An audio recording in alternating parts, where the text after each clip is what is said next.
free speech advocate and a unique figure in American music for nearly 30 years, died at his home in Los Angeles last weekend after a long struggle with prostate cancer. He was 52.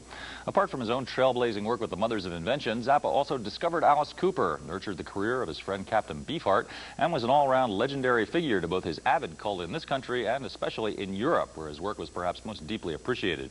Zappa wrote the most perceptive protest song of the 1960s, Trouble Coming Every Day, and also recorded the finest neo-doo-wop album of all time, Reuben and the Jets. There was no one else like him, and here's how he was. Hi, this is Frank Zappa. You're watching MTV. You should be watching the news. Frank Zappa brought a rude skepticism to the music business that never sat all that well with record executives or fans of simple love songs. From his 1966 debut with the Mothers of Invention, the self-taught composer took aim at the absurdities not only of the music industry, but of the exploding hippie peace and love scene, and even the Beatles, whom he targeted with the Sgt. Pepper satire, "We're only in it for the money."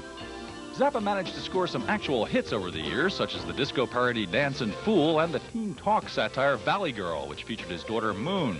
But he finally grew weary of the commercial resistance, in this country at least, to the densely layered neoclassical music to which he devoted most of his effort.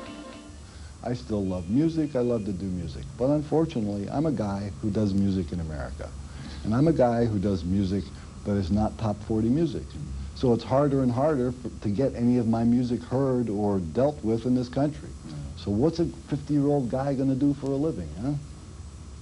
You've got to have a hobby. Zappa briefly became an East European reporter for the Financial News Network and also friends with Czech President Václav Havel, a major fan. And in this country, he became a major opponent of Tipper Gore's campaign to force record companies to rate records.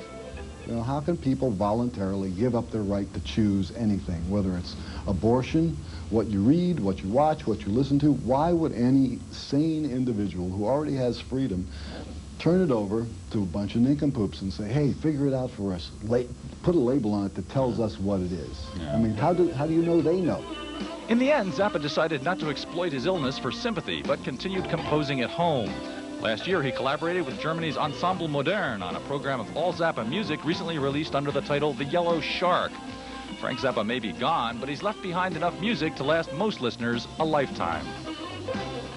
Frank Zappa dead at the age of 52 and already very much missed.